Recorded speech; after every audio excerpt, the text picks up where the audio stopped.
Welcome to The Explainer. We're about to jump into a wild story, one about divine rage, terrible vengeance, and a big question. How far is too far for justice? Let's talk about the vow of Parshurama.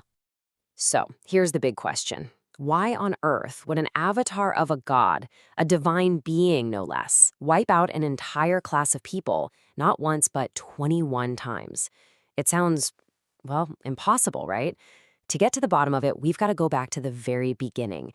And this whole epic saga doesn't kick off with a god. Nope. It starts with a king whose pride was about to unleash absolute chaos. All right, so our story starts with a king. His name was Kartavirya Arjuna, but a lot of people called him Sahasra Bahu.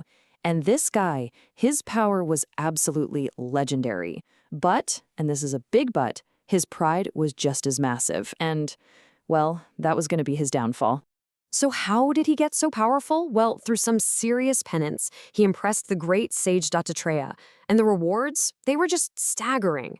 We're talking 1,000 powerful arms, being literally invincible in a fight, and all sorts of other crazy mystical powers.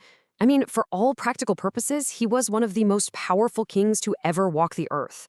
Period. And the scale of this power, it's just hard to wrap your head around. To give you some perspective, you know Ravana, right? The big bad from the Ramayana? Yeah. This king once defeated him and threw him in a cage, like an animal. I mean, come on. This guy wasn't just a king, he was a straight-up force of nature. But you know what happens with that kind of power, right? It almost always leads to some serious arrogance. And one day, that very arrogance brings the king and his entire army right to the doorstep of a humble little ashram in the forest, the home of a sage named Jamadagni. Now, this sage, Jamadagni, had something truly special, a divine cow called Kamadhenu. And this wasn't just any cow, okay? She was a wish-fulfilling cow. She could create anything her master wanted out of thin air. So, using her power, this humble sage whips up this incredible feast for the king and his entire army, right there in the woods. But here's the thing. The sage saw this cow as a way to be generous, to serve others. The king? He just saw power, pure and simple. So instead of being grateful for the meal, he just got greedy. He's thinking, a treasure like this belongs to me, not some hermit in the woods. And right there, that's the core conflict, isn't it? Spirituality and service versus power and greed. So naturally, the king demands the cow. Give her to me. But the sage politely refuses. He explains, look, she's essential for my rituals, for welcoming guests. But the king wasn't really asking, He didn't ask twice. He just turned to his soldiers and said, take it. And just like that, they grabbed Kamadhenu and dragged her away. Okay, so this is where things really escalate. The sage's son, Parashurama, gets back home.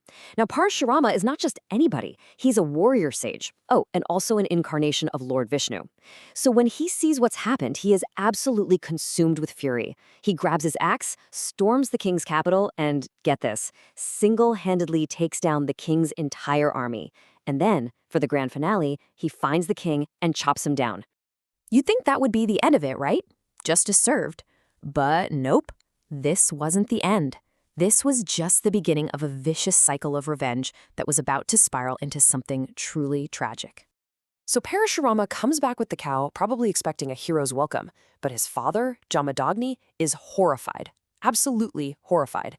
He tells his son, killing a king is a terrible sin, much worse than stealing a cow.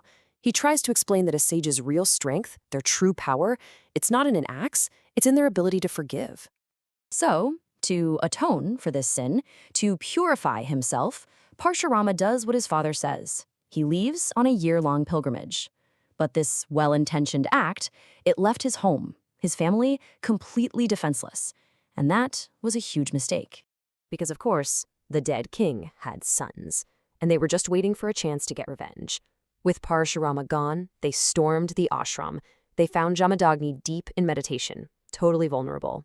And they did the unthinkable. They murdered the helpless meditating sage. Can you even imagine? Parashurama comes back from his journey of atonement, only to find his father has been murdered.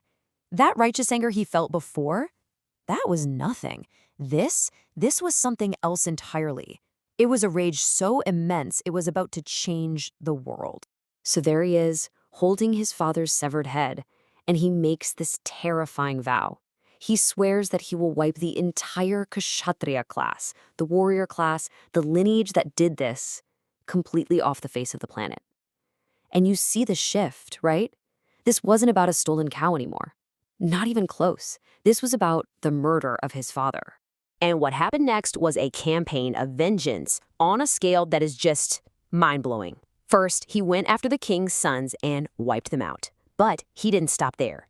He started a crusade, circling the globe 21 times, systematically hunting down and destroying every single warrior clan he could find. And if you want a visual for just how epic this revenge was, well, the stories say he filled 5 huge lakes with the blood of all the warriors he killed. A place called Samantapanchaka. It was like this horrifying monument to his wrath. So his terrible vow was fulfilled. The world is a completely different place. But Parshurama's story and that deep, simmering anger, it wasn't quite over yet, because a new divine force was beginning to emerge on Earth. Years pass, and then Parshurama hears a rumor that wakes up that old anger. A young prince named Rama has broken Shiva's divine bow, so he storms into the court, ready for a fight. And this is a huge moment for the cosmos. You've got 2 avatars of Vishnu in the same room. One is the living embodiment of righteous anger, and he's staring down the other, who is the embodiment of divine calm and grace. So Parshurama lays down a challenge. He says, "Okay, kid, try stringing this bow," which happens to be Vishnu's personal bow, something no mere mortal could even lift. But then Rama just picks it up and strings it, effortlessly. And in that single moment, all of Parshurama's fury just evaporates.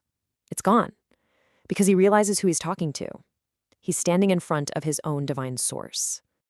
And just like that, the torch is passed. Parashurama gets it. His job is done.